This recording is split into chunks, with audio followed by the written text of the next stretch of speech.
Have you guys ever been on the Disney ride It's a Small World? If not, congratulations, you've maintained a piece of your sanity that some of us will never ever get back again. But for everyone else, you now have first-hand knowledge that repetition is the most basic form of brainwashing and indoctrination that there is. And everywhere you look in the mainstream media right now, it's all about the chaos. There was chaos and confusion at airports today as President Trump's immigration crackdown took effect. This capping off a day of confusion, chaos and protests in several airports across the country. Effects of President Trump's travel ban continue to sow outraging chaos at airports across the country. You had chaos here in LA as well as airports around the country and abroad. What's very scary to people is the sort of the tendency towards chaos. We have never faced this before. Purposeful, vindictive chaos. Or is the chaos just chaos, Aaron? I think it's just been chaos. Argued restoring Trump's ban would, quote, unleash chaos again. Immigration chaos. Chaos. Chaos on the campus of UC Berkeley. The chaos that we've had the last 2 weeks, and it's hard to believe it's only been 2 weeks. Chaos. That's going to be par for the course going forward. It's going to be complete chaos. And it isn't just the media. Hollywood is getting in on the action too, promoting revolutions, violence, riots, military coups, and Madonna even told a crowd of thousands of protesters that she thought a lot about blowing up the White House. Yes, I have thought an awful lot about blowing up the White House. If we were viewing all of these events in a bubble, that'd be one thing. But we're not. We're viewing this in the same world where the same people who are freaking out over a temporary travel ban from 7 primarily Muslim Middle Eastern countries have virtually ignored the fact that President Obama spent the last 8 years bombing people with remote-controlled death machines in those same exact countries, spurring the refugee crisis in the first place. Did you ever see this kind of protest over that? What started out Saturday as a spontaneous demonstration at JFK. And it's not even a Muslim ban. As I pointed out in my last video, Trump ever so conspicuously left Saudi Arabia off the list, as well as the United Arab Emirates and Turkey. Why? Because there's a specific path to Persia that's already been laid out a long time ago. This isn't about fighting terror. And while it's hard to feel sorry for people who've been so enamored with granting the state nearly unlimited power that they could just never envision a world where it ends up in the hands of someone they don't like or disagree with, it's almost worse. In fact, I think it is worse to watch supposedly liberty-loving patriots just jump the fence. Now you have become the very thing you swore to destroy. Applaud dictatorial use of executive orders they once slammed Obama for signing not even that long ago, with not just a predictable, albeit illogical, well, Obama did it, so why can't Trump? But going above and beyond and actually sending out pictures like this one depicting Jesus Christ guiding Trump's executive order pen. The Kool-Aid these people are drinking is a neurotoxin, just FYI. On top of that, I've seen these same liberty lovers cheer on huge red flags coming out of Trump in recent weeks. And I'm not just talking about the beating of war drums for Iran almost immediately out of the gate. I'm talking about things like this. The president also threatened federal action to address the violence in Chicago. He tweeted, "If Chicago doesn't fix the horrible carnage going on," he wrote, "I will send in the feds." And this.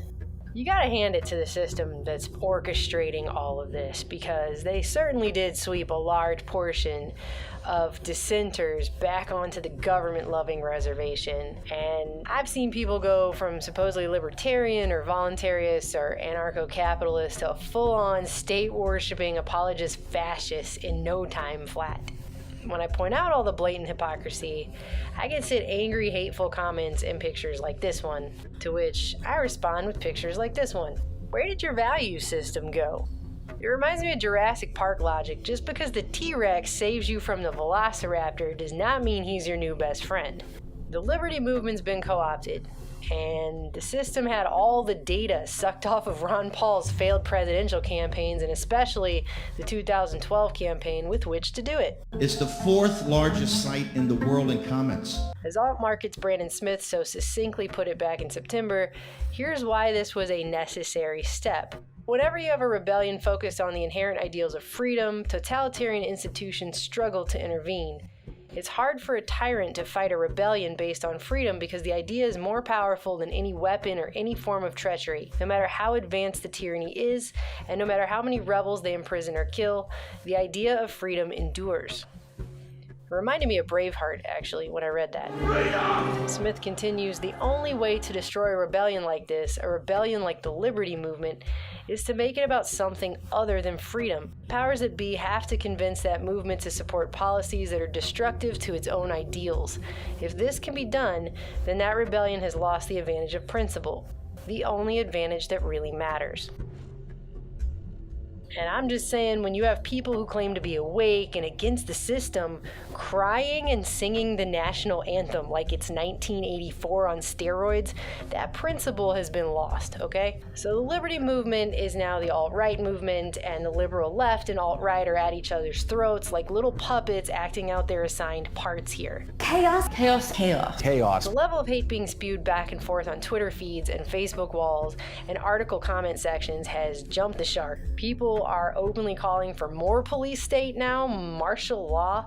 They want civil war. They're calling for civil war on social media like they actually think that's their original idea they just came up with and not an agenda that everyone has been force-fed and currently are being brainwashed and programmed to fulfill. Chaos. Chaos. Chaos. Chaos. Both online and off, what we're seeing is a manipulated civil unrest unlike any since this channel was started about 6 years ago. And we know it's being funded and organized from the top down. But so many sides are falling for this. It's just, I'm sitting back and I'm watching free-thinking people who used to be free-thinking individuals turn into program pawns. Just spouting off the agenda, just repeating it to each other and promoting it. They say chaos, chaos, chaos. And the people are providing it. Chaos. Chaos. Chaos. It's not a shock now when they say that George Soros, for example, is funding a lot of this stuff. It's not a surprise to anyone when they say that. George Soros has just most recently been tied to the Berkeley riots. Chaos on the campus of UC Berkeley. Conservative free speech sparking an all-out-of-control liberal riot. But if you actually look at some of the video coming out of the Berkeley riots, you'll see a group of people dressed in black with black hoods and black face coverings moving through the crowd, together in a row.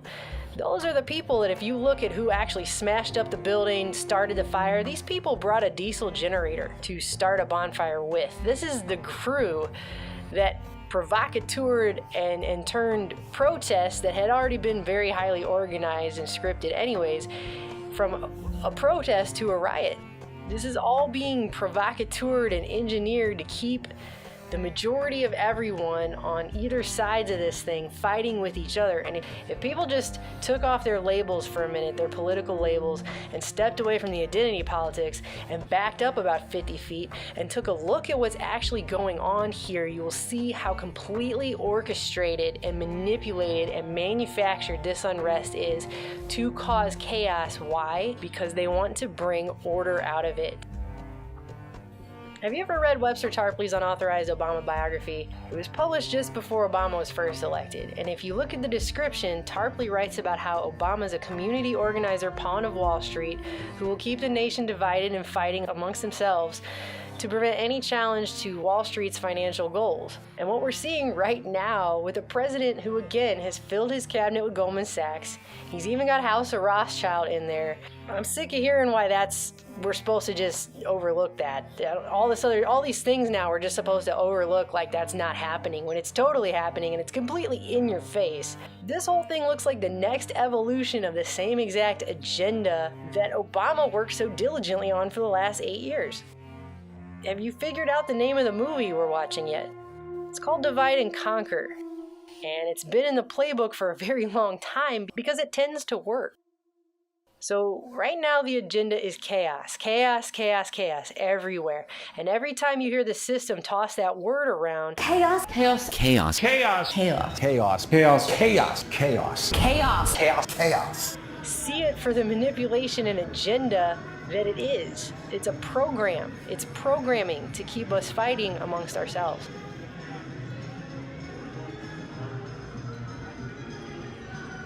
This is a ride, and I really hope people look around and recognize the ride for what it is and get off soon.